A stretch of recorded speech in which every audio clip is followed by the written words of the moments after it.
মা ফাতেমা প্রশ্ন করলেন, ইয়া রাসূলুল্লাহ, আপনি তো দুনিয়ার থেকে চলে যাবেন, দুনিয়ার থেকে চলে যাওয়ার পরে এই জায়গাটার নাম হচ্ছে কবর, কবরের পরে একটা জায়গা হবে হাসর। এই হাসরের ময়দানে কোটি কোটি উম্মত, মা ব্যতীত, বাবা ব্যতীত, আত্মীয় স্বজন ব্যতীত অসহায় হয়ে মানুষ নফসি নফসি করবে, মানুষ নিজের ঘামে নিজেরা সাঁতার কাটবে। ইয়া রাসূলুল্লাহ, ওই বিশাল বড় সূর্যের তাপ মাথার উপরে থাকবে, ওই কঠিন মুসিবতের সময় আমরা আপনাকে কোথায় পাবো? আল্লাহর নবী কেঁদে কেঁদে বলেন, এ ফাতেমা, আমি তোমাকে জানিয়ে দিলাম, হাসরের ময়দানে তোমরা আমাকে একটি জায়গায় পাবে, যে জায়গার নাম হচ্ছে মিজান, যেখানে আমার উম্মতের নেক এবং বদি ওজন হবে।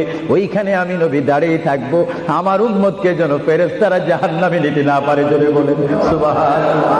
আল্লাহর পেয়ারা নবী কেঁদে কেঁদে বলেন, ফাতেমা, আমাকে তুমি মিজান পাল্লার কাছে পাবে। আর ফাতেমা প্রশ্ন করলেন, ইয়া রাসূলুল্লাহ, যদি মিজানে যদি আপনাকে না পাই? আল্লাহর নবী কেঁদে কেঁদে বলেন, আমাকে তোমরা জাহান্নামের দরজার মধ্যে পাবে। ইয়া রাসূলুল্লাহ, সেখানে যদি না পাই ফুলসিরাতের গোড়ার মধ্যে পাবে। ইয়া রাসূলুল্লাহ, সেইখানে যদি না পাই হাউজে কাউসারের কিনারায় পাবে।